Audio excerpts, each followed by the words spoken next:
¿Qué tal amigos de Sofía? Bienvenidos una mañana diferente con programa deportivo. Pues hoy nos encontramos con Jefferson Pérez, medallista olímpico, pero antes de comenzar queremos dar las gracias a nuestros auspiciantes que hacen posible esta transmisión.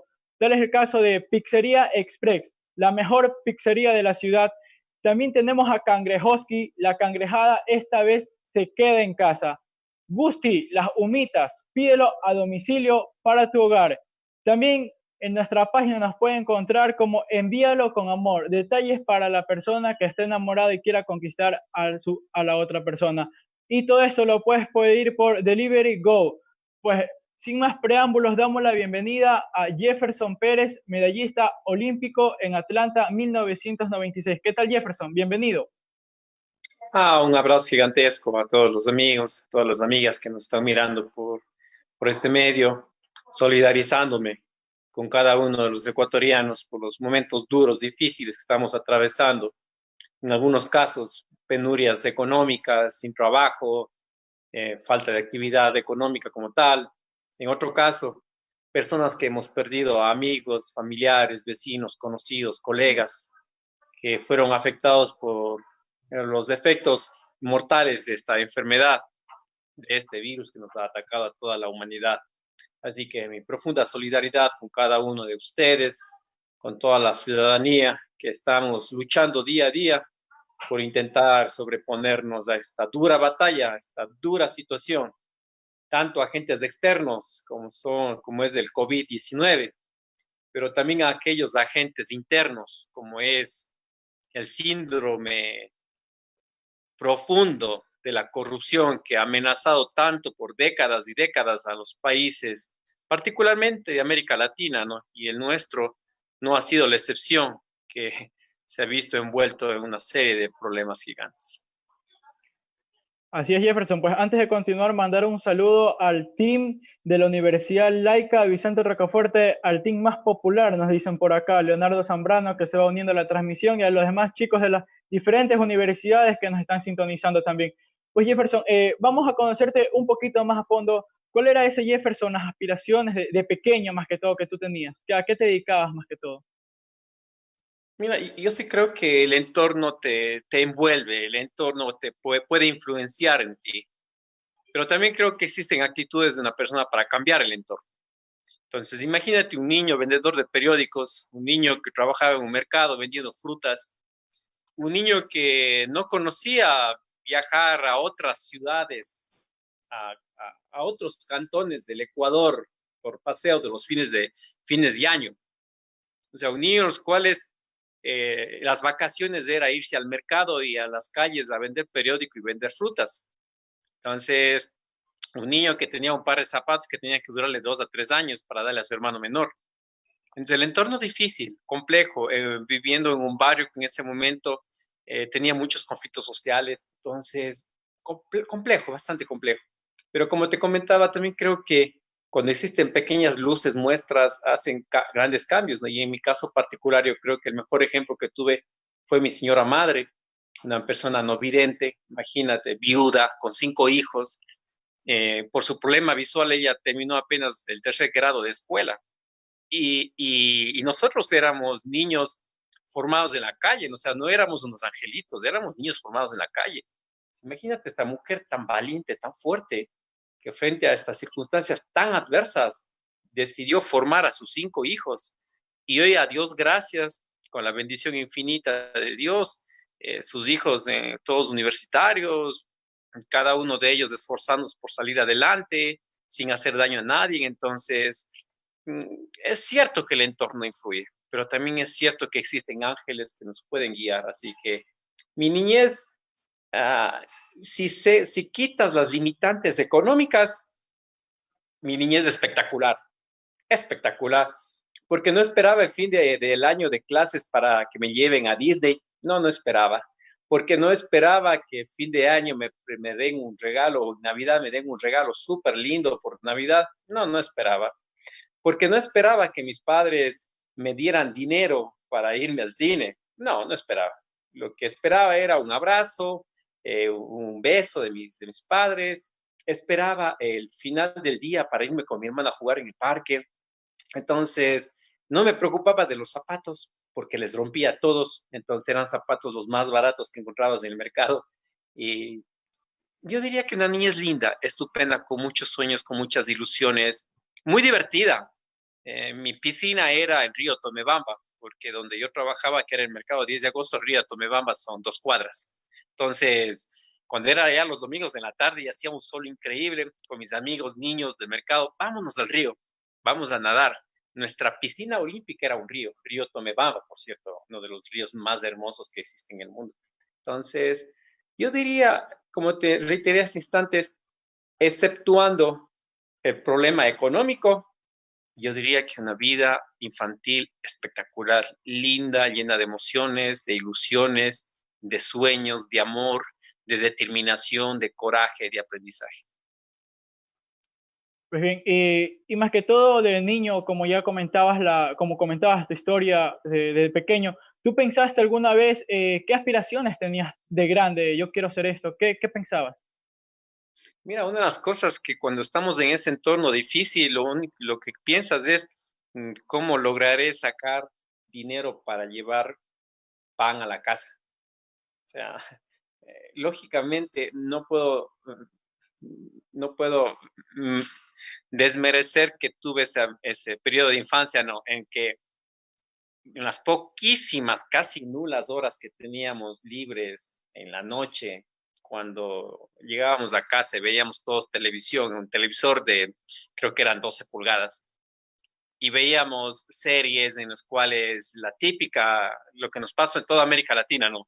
La típica serie gringa, en los cuales encuentras que hay oportunidades y que tienes que seguir y cosas de esas. Entonces, para bien o mal, soy de la generación de los 70, influencia en los 80, en los cuales varias series gringas creo que influyeron en nuestras vidas, algunas para bien, otras para generarnos un entorno de consumismo. Si no tienes el carro, no eres una persona socialmente aceptada.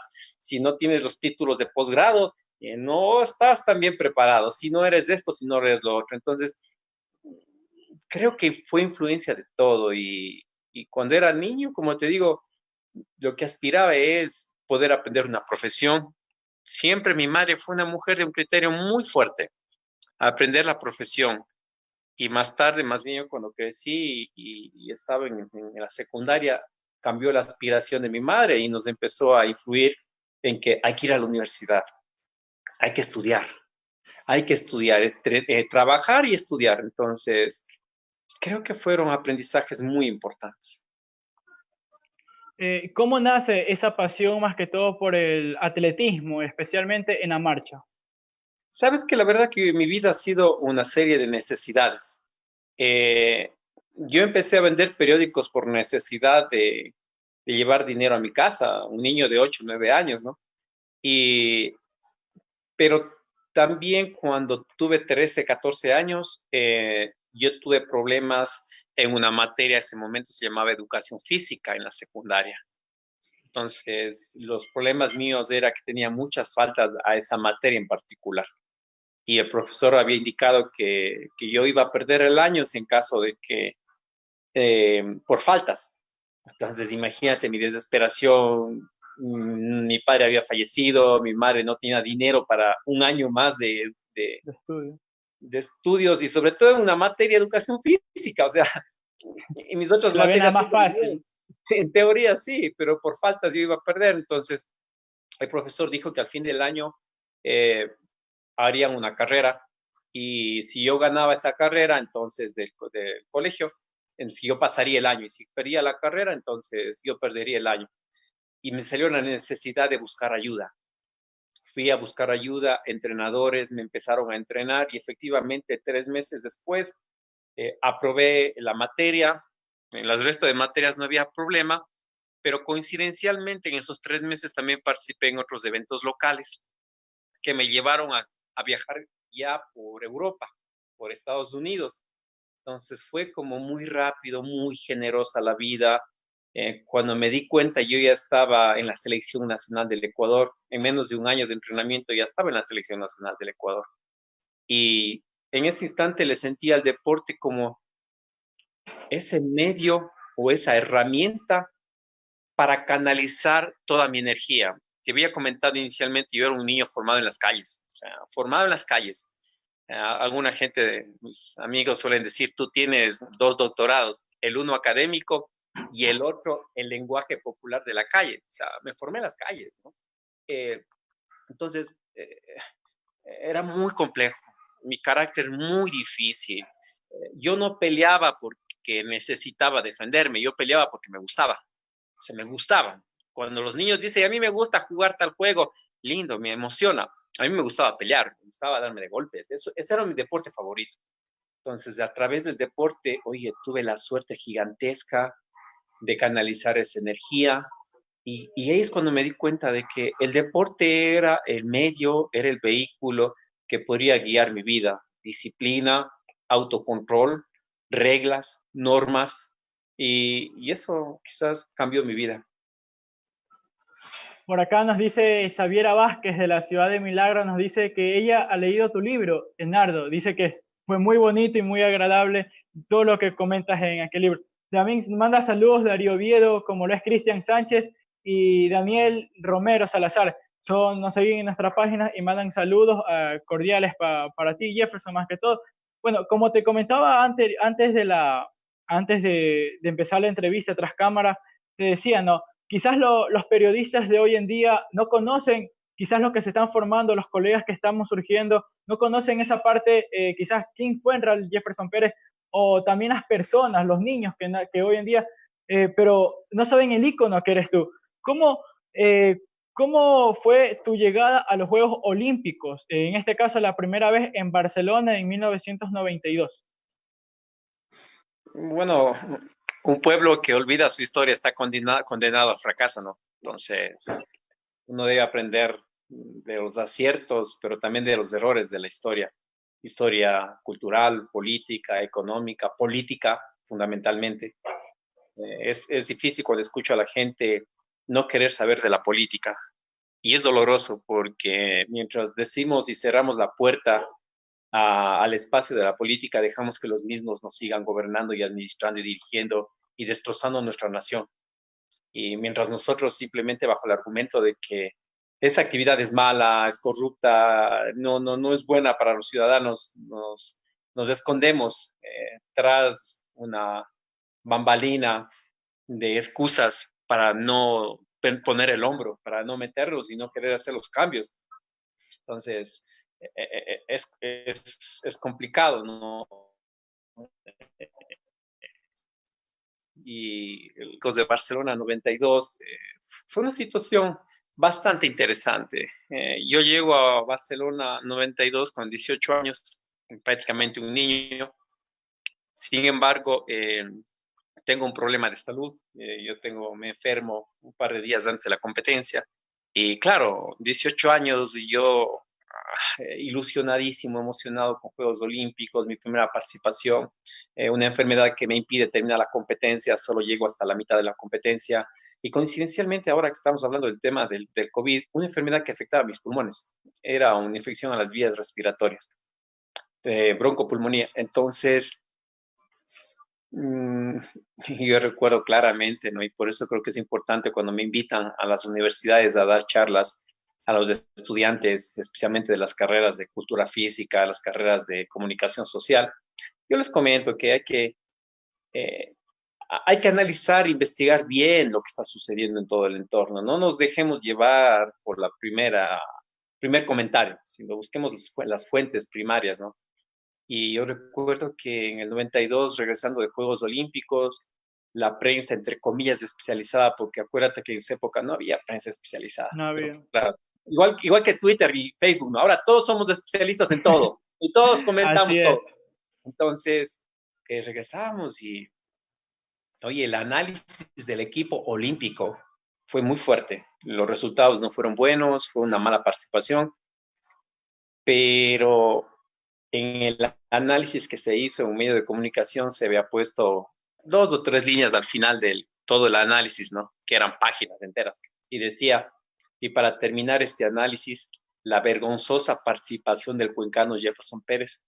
a quien no se le debería permitir volver a competir por Ecuador, pues ni siquiera terminó la competencia. Es claro, durísimo para un niño de 18 años tener esas críticas fuertes. Sin embargo, sabes que un mes más tarde fui al Campeonato Mundial Juvenil de mi categoría en Seúl, en el año 92, de mi edad, y gané el Mundial. Entonces, es como, esas son las circunstancias de la vida, amigos que nos están mirando. Hay momentos que va a ser momentos lindos, hermosos, que vas a conseguirlo. Y hay momentos que te va a costar, vas a caer. Y es igual que una gráfica, ¿no? Vas a subir, vas a bajar, vas a subir, vas a bajar, vas a tener momentos increíbles, momentos duros, difíciles. Y en este instante estamos pasando un momento crítico, complejo, durísimo, que si te encierras únicamente emocionalmente, más bien en tu casa, vamos a terminar ahogados todos. Debes físicamente quedarte en tu casa, los que pueden, pero socialmente tienes la obligación de velar por aquellas personas que no tienen un plato en la mesa y no pueden quedarse en sus casas, que incluso están arriesgando sus vidas. Y por eso es importante ser solidarios. Buscamos el aislamiento, pero con solidaridad. Un aislamiento individual de protección individual mía por mi salud no sirve en estos tiempos. Un aislamiento de protección física, de salud, con solidaridad en beneficio de los demás, sí, estamos de acuerdo. Pero yo no comparto el tema de un aislamiento individual, objetivo, no. Creo que necesitamos aislamiento con solidaridad. Así, Jefferson, en lo largo de toda la trayectoria de tu etapa atlética, has conseguido 11 medallas de oro, 4 de plata y 2 de bronce, en total 17 medallas, si no me equivoco. Pero creo que la más especial llega en el año del 96. ¿Qué se te pasó por la cabeza antes de ir a esta competencia? Vladi, a ver, yo creo que los eventos deportivos, los resultados deportivos son diferentes, ¿no? Es decir, hay algunos que dicen, ¿cuál fue el evento que mejor marca tuve? O otro, ¿cuál fue el evento más duro que enfrenté? U otro, ¿cuál fue el evento de mejor resultado? Y técnicamente, Juegos Olímpicos de Atlanta, o sea, no tiene comparación.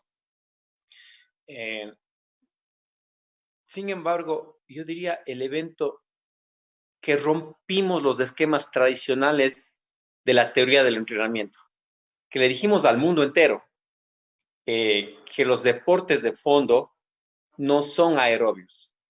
Los deportes de fondo son anaeróbicos. Imagínate, puedes creer eso, decirle al mundo entero, oye, todo lo que ustedes científicos de todo el mundo dicen que los deportes de fondo son deportes aerobios, no es cierto.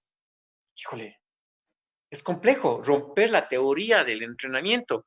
Y en el 2003, en París, pude demostrar con datos científicos, con respaldos técnicos, cuando demostré que el 60% de la competencia de 20 kilómetros yo competí en zona anaerobia.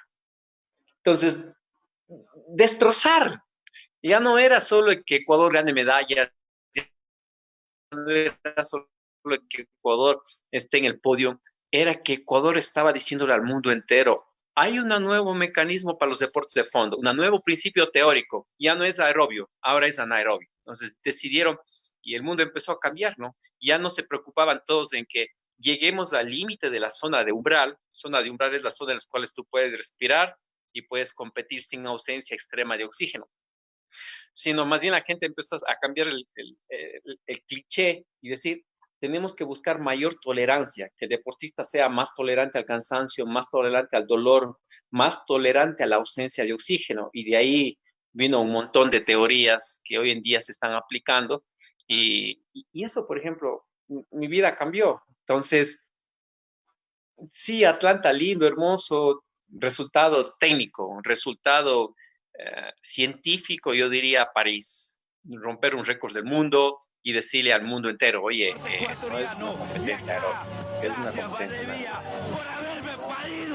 Bueno, ¿tenías alguna cábala para estas competencias, para todas tus competencias en las que ibas, ¿no? ¿Alguna cábala, algo especial? No, yo soy muy creyente. y al mismo tiempo muy respetuoso. No pretendo que me impongan religiones, y también respeto a aquellos que no la practican. Y ese mismo respeto siempre mantengo, ¿no? Entonces, soy un hombre de fe y yo creo que existe un ser supremo, que existe un ser celestial que guía la vida de todas las personas, y también acepto como su voluntad, pero su voluntad no la acepto sentado, cruzado de brazos, sino me preparo para que su voluntad sea ejecutada. Y si es una cábala tener fe, pues esa es mi cábala, ¿no? Bueno, Jefferson, un poquito más quizás, Atlanta, cuando lograste toda esta sensación, ¿cuál fue la sensación máxima que sentiste al cruzar la meta, más que todo ganar, ser campeón? Bueno, mira, hay estudiantes que se esfuerzan muchísimo y por examen en una materia se sacan, van a otra materia se sacan 70, sobre si pasan con las justas, ¿no? Entonces, pero pasan los años, final del año tienes la nota final del año, pero cuando ya terminas el último año de la universidad, tú no te preocupas de cuánto tuviste, qué nota tuviste en la materia del primer ciclo. Si en ese instante te dicen eres un profesional de la República y te dan tu título de profesional de la República, y en ese instante tú dices, expresas la emoción, ¿no? Algunos con lágrimas, otros con palabras, otros se callan, otros empiezan a hacer ya planes, qué voy a hacer en mi vida profesional. En mi caso particular es lo mismo en Atlanta. Me pasó que al cruzar la meta, ¿qué es lo que sentí? Paz, agradecimiento con la vida, en no haber fallado, en haber dado el resultado que un país necesitaba. Recuerda, nosotros veníamos del año 95 de la guerra de Cenepa, complejo. Así es. Moralmente estábamos muy complejos. Y entonces yo sí creo que tuve esa suerte gigantesca de estar en el momento, de tener paz, de dar un mensaje diferente de optimismo a un país. Pues bien, Jefferson, que después bueno, al llegar a Ecuador, obviamente todos te felicitaron, pero después llega un proceso en el cual tú decides, prácticamente pasan 12 años para volver a estar en un podio. ¿Cuál fue esa preparación máxima que llevaste y al no poder quizás conseguir otro podio en Olimpiadas? Vlade, Vlade, qué importante lo que acabas de mencionar. No es que no teníamos talento, no es que no éramos disciplinados, no es que no teníamos la fuerza para demostrar. Justo lo que tú acabas de comentar. En el año 96, con 22 años, ya fuimos medallas de oro olímpica. Pero pasarían 12 años para obtener una segunda medalla de plata. Aunque hay esas dudas, ¿no? Con tanto temas de dopaje del equipo ruso, hay mucha gente habla de esa medalla dorada emocional, esa medalla dorada no metálica, que eso es lo que ganó Ecuador, a la honradez, la medalla de oro a la honradez en el 2008. Entonces, pero pasaron 12 años no que nos quedamos sentados cruzados de brazos, 12 años no en que esperábamos que llegue el año 2008 para ir a competir, no. 12 años trabajando día a día, esforzándonos día a día, y en el año 2000, cuarto lugar, en el año 2004, otra vez cuarto lugar. Entonces, amigos, la vida es así. La vida hay ocasiones que te dice, en este instante podrás cumplir tu sueño. Caso contrario, tendrás que trabajar 8, 12, 15, 20, 30 años. A los jóvenes especialmente. No esperes que las cosas apenas terminaste la universidad y el día de mañana ya vas a ser un Bill Gates. O sea, Bill Gates también tuvo que dejar la universidad para poder entender sus sueños y trabajar en un lugar pequeñito, no la gran empresa, un lugar pequeñito. Entonces, yo creo que eso es lo que nos falta a los ecuatorianos. Lamentablemente, como te decía al inicio, tenemos esa influencia positiva y negativa del sistema norteamericano, ¿no? Entonces, todos soñamos con una gran empresa, todos soñamos con el gran ejecutivo, todos soñamos con la gran riqueza económica, pero no entendemos de que todos esos grandes riquezas comenzaron con negocios de este tamaño, en los garajes de casas en ocasiones, a veces en los suburbios desde la interpretación nuestra de América Latina, ¿no? Entonces, y que les tocó esforzarse día a día. O sea, entonces, amigos, no solo veamos la parte dulce, también estemos dispuestos a tomar la parte amarga, agria de la vida, que es cansancio, dolor, agotamiento, frustración, caídas, para poder llegar allá. Entonces, en mi caso, lo que tú acabas de comentar, 12 años de todos esos sentimientos, angustia, dolor, desesperación, indignación, resistencia, tolerancia, y finalmente en el año 2000 decirle a todo un país, gracias, Dios le pague, les he dado una segunda medalla olímpica, y ahora tomé la decisión de retirarme, y en el año 2008 retirarme, ir a estudiar fuera del país, hacer especializaciones fuera del país en algunas carreras académicas, y continuar, ¿no? Continuar aportando a la nación desde otros aspectos. Así es, Jefferson. Cuando, bueno, en Pekín del 2008, al conseguir la segunda medalla olímpica en lo personal, después de tanto esfuerzo, como ya lo mencionaste, de dedicación, de preparación, cuando da esa casualidad de que en la zona mixta, ¿qué es lo que te pasó, sinceramente? ¿Y a lo que te desplazaste? ¿Qué sentiste en ese momento? ¿Sentiste que te ibas en el sentido de que ya acabaste todo? ¿Qué sentiste en ese momento? Mira, quizás la comparación que te voy a hacer no es la más adecuada, pero quizás es la más gráfica. Eh, eh, eh, Hay ocasiones de que la gente llegamos a casa y me estoy muriendo del hambre. O estás bajo el sol gigantesco afuera, que hay más de 30 grados y estás muriéndote de sed, ¿sí? Y llegas a casa y tienes la oportunidad, si la vida, si Dios generosamente nos ha permitido, y te coges una botella de líquido, sea gaseosa o sea agua, lo que quieras, y te acabas toda la botella y dices, ay, qué rico, ya se terminó, gracias. O llegas todo el día, has estado trabajando más de 10 horas, tal vez no avanzaste a almorzar y estás muriéndote de hambre y llegas y te dan la comida y tú dices, ay, gracias, estuvo deliciosa, la mejor comida del mundo. Pero después de eso, si te sirven un vaso más de líquido, tú dices, no, gracias, ya estoy satisfecho. O si te digan y te dicen, oye, te puedes repetir, dices, no, Dios le pague, ya estoy lleno, o sea, no quiero pecar de gula, ya estoy satisfecho, a Dios gracias. Lo mismo me pasó a mí en el deporte. Llegó un instante en los cuales yo le dije al deporte, Dios le pague.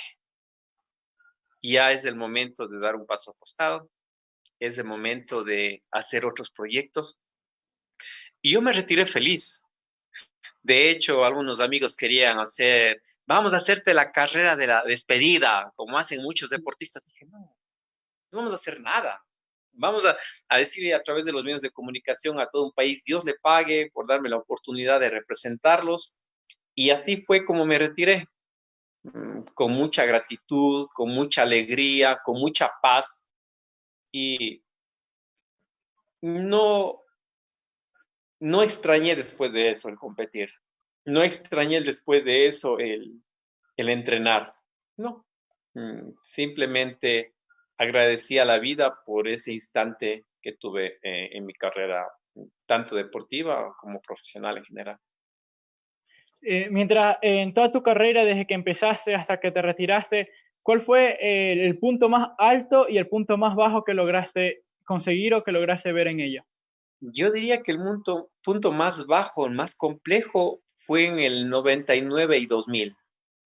En el año 99, con el congelamiento bancario, nos quedamos totalmente en la ruina. No tenía dinero para entrenar. Yo estaba entrenando en ese momento fuera del país. Me habían detectado un problema gigantesco de columna, tenía que hacer una cirugía urgente, no tenía dinero para la cirugía, fui al campeonato del mundo con zapatos que me habían regalado, con un uniforme que me habían regalado. Imagínate, en el 96 fui campeón olímpico y en el año 99 fui a un evento con cosas prestadas, regaladas, porque no teníamos dinero. Entonces, enfrenté ese mundial, quedé segundo lugar en ese mundial. Y luego en el año 2000, después de ese campeonato del mundo, en el año 99, la columna no soportó más y tuve que a inicios del 2000 operarme de la columna. Eso implicó aproximadamente 6 semanas de imposibilidad física. Durante 6 semanas después de la cirugía tuve que hacer apenas reposo y un poquito de terapia. Y después de 6 semanas de empezar poquito a poquito el entrenamiento, cuando ya en el mes de septiembre eran los Juegos Olímpicos. Entonces, ¿cómo te preparas? Imagínate, en menos de 7, 8 meses para los Juegos Olímpicos. Súper complejo. Y así enfrentamos los Juegos Olímpicos de De Australia Sydney. sí, en el año 2000. Y en ese instante yo me di cuenta de que necesitaba crecer académicamente. Y por eso en el año 2000 tomé la decisión de retirarme del deporte. Ahí sí me retiré yo con ese sabor agridulce, ¿no? Tengo que hacerlo, pero me dediqué a terminar mis estudios universitarios y después es otra larga historia que en algún momento analizaremos y comentaremos con la ciudadanía. En el año 2002 tomé la decisión de regresar y del 2002 al 2008 fue lo mejor de mi carrera deportiva, excepto por la medalla de oro de Juegos Olímpicos, pero fue lo mejor de mi carrera deportiva, los mejores resultados que ha tenido Ecuador en toda la historia. Ecuador ostenta desde un récord del mundo en atletismo, ostenta hasta tener el único deportista en el mundo en obtener 3 campeonatos en la prueba de 20 kilómetros, campeonatos mundiales continuos. Continuo, sí, Entonces, ostenta una serie de cosas, vicecampeonato del mundo por equipos, que yo creo que fueron regalos muy bonitos para nuestra nación. Acá nos llega una pregunta de nuestros seguidores. Darío Viedo dice, cuéntanos cómo era tu preparación física para llegar a tan alto nivel. Bueno, Darío, yo les había comentado inicialmente, nos basamos en la teoría tradicional del entrenamiento, ¿no? Una prueba de fondo es una prueba mayormente aerobia. En base a eso, buscabas que la, que la tolerancia al lactato no supere el umbral. Entonces buscábamos entre 3.8 y 4.5 de ácido láctico durante toda la competencia, así, utilizando la teoría tradicional. Sin embargo, después del año 2002, nuestras investigaciones fueron mucho más profundas y ya no nos preocupaba en mantener el umbral aerobio dentro de los límites. Más bien nos preocupaba que nuestro cuerpo sea más tolerante al sufrimiento, al dolor, a la angustia, a la desesperación, porque cuando estás en umbral anaerobio te entra la desesperación y la angustia emocional. Entonces, y luego de eso cambió nuestro sistema de entrenamiento. Tengo un médico que es espectacular, ¿no? Marco, y alguna vez Marco estábamos en un entrenamiento y recuerdo que él dijo, cuando le dice, bueno, ya terminamos el entrenamiento, dije, no, nos falta una más. Y me acuerdo que él me dice, yo no puedo ser cómplice de un suicidio, o sea, yo me voy a retirar. O sea, Jefferson, no debes de hacer esto. La teoría del entrenamiento no dice esto. Entonces, sí, cometimos muchos errores, algunos pocos aciertos, pero esos pocos aciertos yo diría que cambió mucho el tema de los planes de entrenamiento. Por ejemplo, en el año 96, estamos hablando, amigos, hace casi 25 años, aquí en Ecuador, en la ciudad entre Cuenca y Guayaquil, nosotros generamos el efecto ping-pong. ¿Qué era el efecto ping-pong? Entrenar a 4.000 metros de altura, perdón, primero entrenar en Cuenca a 2.500 metros de altura, luego irnos en la tarde y entrenar en el Cajas a 4.000 metros de altura, luego viajar a Guayaquil y dormir en Guayaquil para que el cuerpo se recupere y al día siguiente hacer las sesiones de entrenamiento de velocidad en Guayaquil. ¿Sí? Te estoy hablando de hace casi 25 años.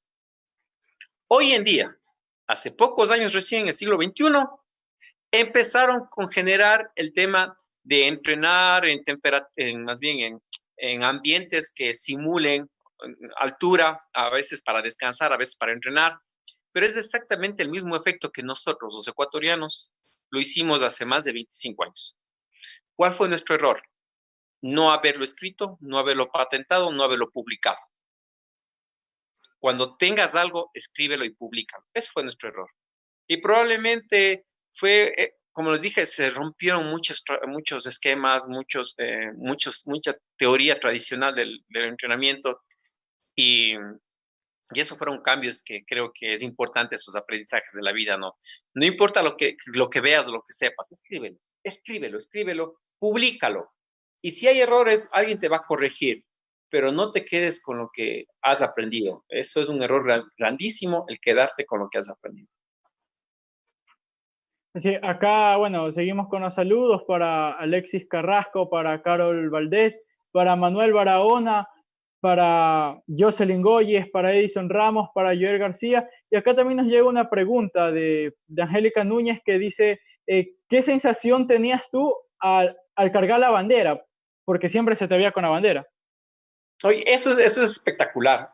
Y no me refiero a la bandera como la parte física, ¿no? Sino lo que representa la nación. Esa nación que dices es amarillo, azul y rojo, esa nación que significa Costa, Sierra, Oriente y Galápagos. Esa nación que dice, tengo el escudo, tengo el cóndor y tengo el río Guayas. Esa nación que dice, tengo pobres y también tengo gente rica. Esa nación que dice, tengo indios, mestizos, tengo cholos. Esa nación que somos todos. Esa nación en los cuales, en este instante, la vida nos está dando la oportunidad gigantesca de demostrar que somos una sola nación. Ahora, no importa los errores que hemos cometido en el pasado. No importa yo diría, las diferencias o las inequidades que se generaron anteriormente. Con eso no estoy diciendo que olvidemos, cuidado. Lo que estoy diciendo es que las correcciones y el rectificar nuestros errores es ahora. Ahora quizás más bien tenemos que mejorar. No podemos volver a la misma sociedad de antes, en los cuales se explotaban los recursos naturales de manera indiscriminada. No podemos volver a la misma sociedad de antes, en los cuales se creía que la riqueza era cuántos carros tienes, cuántas empresas tienes, cuántas utilidades monetarias tienes. Necesitamos, amigos, entender que la filosofía del siglo XXI, después de esta pandemia tan dura que nos ha pegado, es cuánto hemos ayudado. ¿Cuánto de mis productos de la empresa pueden llegar a mayor cantidad de personas con el poder adquisitivo que esas personas tienen? ¿Cuánto puedo generar en utilidades sociales? ¿Y cuánto puedo respetar el medio ambiente? Nos hemos quedado maravillados cuando podemos observar osos de anteojos azules aquí en la Sierra Ecuatoriana. Nos hemos quedado maravillados cuando hemos visto delfines en algunos lugares. Estamos emocionadísimos. Hemos visto en algunos países y en algunas ciudades, particularmente como Venecia, pavos de colores, el agua totalmente transparente. Entonces, quizás la reflexión que nos está dando la vida es, necesitamos hacer un reajuste, ya no más acumulación de riquezas materiales. Busquemos desde cada uno de nuestros sectores, yo diría, esas riquezas emocionales. Porque cuando te mueras, no importará cuánto has facturado. Lo que importará es cuántas personas se van a acercar a tu hijo, a tu mamá, a tu pareja, a decirle, oye, qué grande que fue tu papá, qué grande que fue tu mamá, qué grandes que fueron tus abuelos. La mejor herencia que te van a dejar tus padres o tus abuelos no es cuánto hay en la cuenta en el banco, sino a cuánta gente pudimos ayudar. Así que, amigos, no podemos volver a la misma situación de antes, de que necesitamos reorganizarnos. Acá nos llega otra pregunta, nos dice, el himno nacional por primera vez, ¿qué sentiste en Atlanta? Bueno, el himno nacional yo por primera vez lo escuché siendo deportista en el año 88, cuando competí internacionalmente a los 15, 14 años en el torneo suramericano de atletismo, gané. En serio, por primera vez escuché mi himno desde el podio, ¿no? ¡Wow! Increíble. Pero en Atlanta, saber que tenías más de 1.000 millones de personas viendo la transmisión, sabiendo que el estadio había cerca de 100.000 personas y que todas las personas, ya sean por televisión o sea presencial, estaban aceptando y brindando honores y respeto a lo que representa nuestra bandera. El momento de que con el silencio necesario se escuchaba nuestro himno nacional. Eso es un regalo increíble. Eso es riqueza. Eso es riqueza. Y esa riqueza que nadie nos puede quitar, ¿no? Esa emoción. Yo no sé, Vlad, ¿y cuántos años tenías? Tú creo que ni aún nacías en ese momento. No, todavía no nacía, la verdad, no nacía. Pero es eso, ¿no? El que poder decir a las generaciones siguientes, oye, yo nací en una generación donde ya había un campeón olímpico. Yo nací en una generación en las cuales ya estuvimos en el Campeonato Mundial de Fútbol. Yo nací en una generación en las cuales ya tenemos un astronauta para irse a la Luna, donde tenemos un satélite, sin importar, más allá, ya te digo, de los desaciertos que pudo haber habido políticamente, tuvimos la oportunidad de enviar un satélite al espacio. Entonces, tú naciste en esa generación, querido Vladi, al igual que muchísima gente, nació en esa generación. Entonces, si las generaciones anteriores tuvieron menos recursos y menos oportunidades, ustedes nacieron en la generación de que coges un celular y puedes tener toda la información de las mejores bibliotecas del mundo. Del mundo. Esa es la generación de hoy en día. Así que ustedes, a esta nueva generación, yo diría que son los responsables de generar esos cambios necesarios, no solo en tu entorno, sino en la humanidad. Pero empieza con tu vecino, empieza con tu hogar, empieza con tu oficina, empieza en tu trabajo, empieza en la universidad. Empieza a hacer esos pequeños cambios que van a dar grandes resultados. Así es, Jefferson, como lo mencionaste. Acá nos llega una pregunta un poco curiosa, no sé si la deseas responder porque, bueno, dice si mantienes aspiraciones políticas a futuro o no. Son preguntas que nos llegan, como anteriormente mencionaste sobre la política. Y más bien, gracias por esa pregunta. Quiero comentarte algo brevemente. Hace un par de meses asistimos bueno, ya varios meses, el año anterior, más bien en diciembre, a un evento que era procesos de desentrenamiento de deportistas de alto rendimiento. ¿Sí? Estaba invitado Marco Chango, taekwondocista, Jefferson Pérez, atleta, y también estaba Juan Chango, me parece. Me olvidé ahorita el nombre. Bueno, y justamente él fue el que nos habló acerca de los cambios que se pueden generar en los deportistas de alto rendimiento en las arterias que llegan al corazón, los efectos negativos que puedes generar. Juan José Chango, tú puedes imaginar que un deportista de taekwondo te esté hablando de problemas cardiovasculares, que te esté hablando del corazón y las arterias. Olvidaba mencionarte, Vladi, él es médico y acababa de hacer su maestría en Argentina en cardiología y que en este instante está en México estudiando justamente los procesos de cambio en los deportes de alto rendimiento, los efectos negativos que puede generar en el corazón. Entonces, necesitamos cambiar los estereotipos. Que le veas a un niño vendedor de periódicos en las calles y que un día te diga, yo algún día quisiera ser un médico. No le estereotipes. Puede serlo. Pero nosotros, la sociedad, tenemos la obligación de darle los recursos necesarios para que se prepare. Ninguna persona Ninguna persona tiene límites, pero necesitamos ayuda. Efectivamente, en el tema político, nosotros hemos estado con Fundación Jefferson Pérez hace 15 años, haciendo política social, no política electoral, no política de votos, política social. Hemos dado conferencias a cerca de 500 empresas.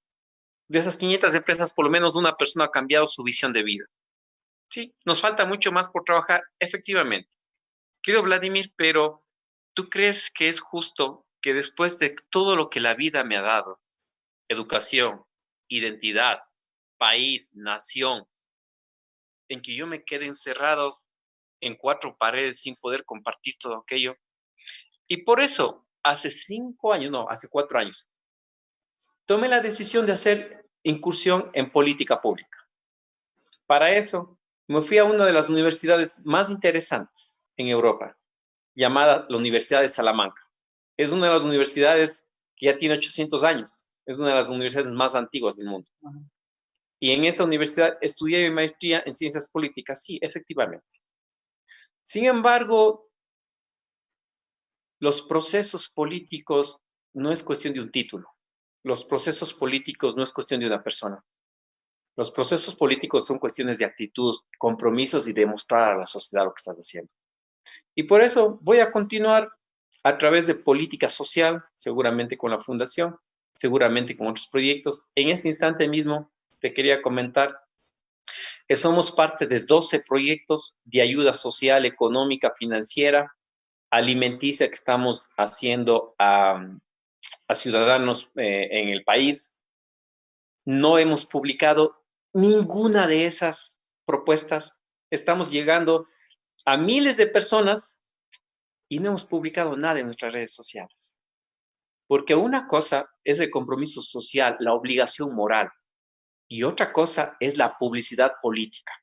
Y en este instante, yo no soy de esos que hace publicidad política. Qué bueno, sabes que en Cuenca empezó ayer una gran iniciativa de algunos jóvenes, algunos de ellos son mis amigos que me comentaron justo la semana anterior que iban a hacer esto. Y ayer empezaron, se están poniendo unas máscaras y salen con bolsas de alimentos y entregan a la gente que más necesita, con unas máscaras.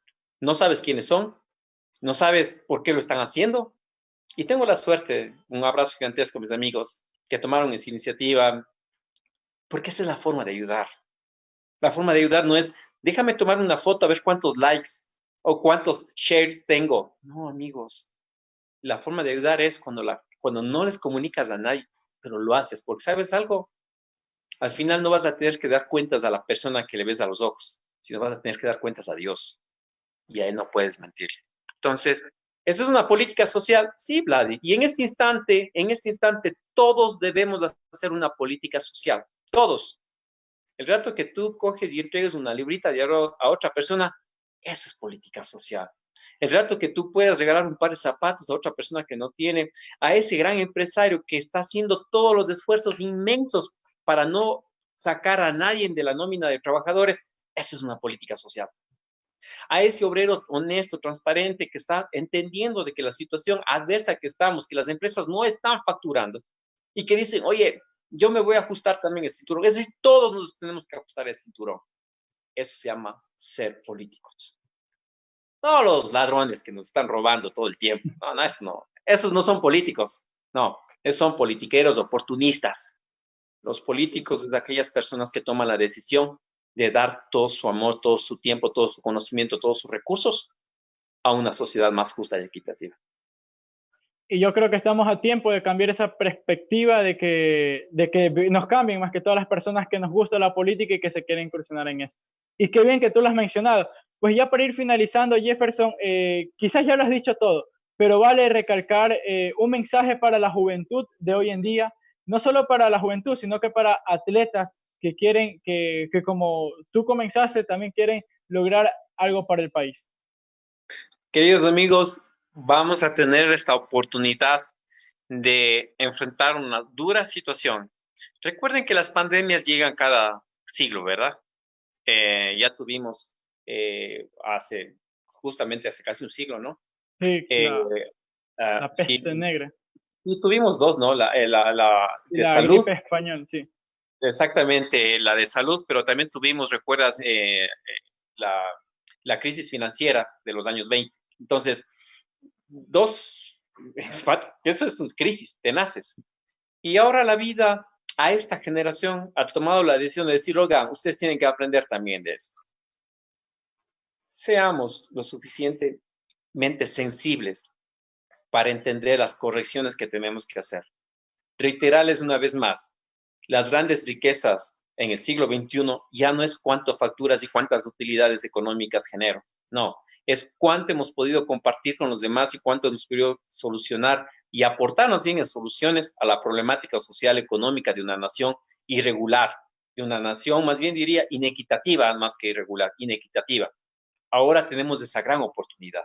Así que a todos los amigos, amigas, ecuatorianos, hermanos, hermanas, no demos el brazo a torcer. Hagamos las cosas por convicción.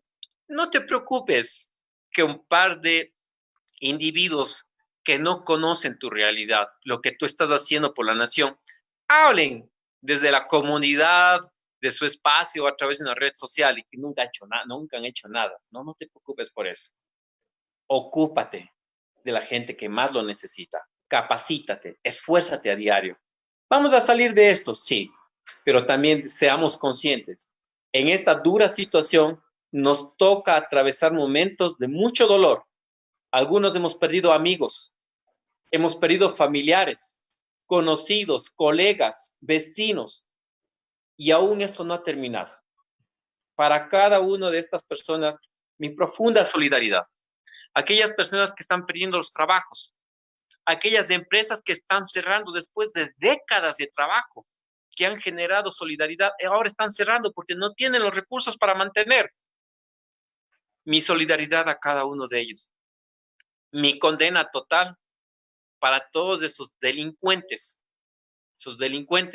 pero no solo el delincuente pequeñito que te va y te roba la bicicleta en la casa, quizás porque ese te está robando, probablemente porque quiere llevar la bicicleta a su hijo o tal vez quiere vender para comprar un pan, tal vez, sino condenar a esa delincuencia cruel, a esa delincuencia indolente de traje, a esa delincuencia que están robando de una manera inaceptable. El mundo les va a condenar. En época de crisis, en época de una crisis humanitaria, tus hijos sabrán lo que has hecho y tus hijos van a reprochar. Solo les vas a dejar dinero, no les vas a dejar dignidad de herencia. Y a todo el país, vamos juntos, sigamos, seamos solidarios, enfrentemos esta situación dura. Es durísima, es crítica. Leamos, capacitémonos. Las crisis no es más que la repetición de momentos difíciles en la humanidad. Leamos, aprendamos de la historia. ¿Qué pasó hace 100 años? ¿Cómo pudieron enfrentar? ¿Cómo pudieron la gente que hacía innovación nuevamente regresar? A todos esos grandes emprendedores. Sé que es duro, pero la caída no es solo quedarte en el aire. A veces la caída es poner la rodilla en el piso y la rodilla en el piso, decir, Dios, dame la oportunidad nuevamente y con el conocimiento. Y ahora ya no vas a regresar de cero, vas a regresar con conocimiento, con experiencia, con una red de contactos y ya vas a entender qué errores cometimos ahora y qué errores debemos dejar de cometer. Así que adelante, ponte de pie. Si ya estás de rodillas, ora para que Dios no te aleje de una enfermedad, sino para que te dé la fuerza necesaria, que tengas los anticuerpos necesarios para enfrentar, y no solo un problema de un virus de salud pública, no, sino para enfrentar el virus de esa diferencia que nos ha generado que nuestra sociedad sea tan injusta. Así que Dios les bendiga, vamos adelante y Vladi, muchísimas gracias por el espacio, un abrazo gigante. Gracias a ti, Jefferson, y a todas las personas que se han conectado. Te mandan, toda la gente de Milagro está conectada a nivel nacional, la gente se ha conectado y la parte del staff de Sofía te manda un gran abrazo a la distancia. Gracias más que todo por atender a la entrevista y a todas las personas que se han unido y queda la invitación abierta para la ciudad de Milagro, para cualquier día, ¿no? Hacer algo de atletismo, deporte más que todo. Agradecerte una vez más a ti, Jefferson, por tu tiempo, por tu espacio y bendiciones. Esto será hasta una próxima, amigo. Gracias. Amén. Bendiciones a todos. Hasta pronto. Gracias, Jefferson.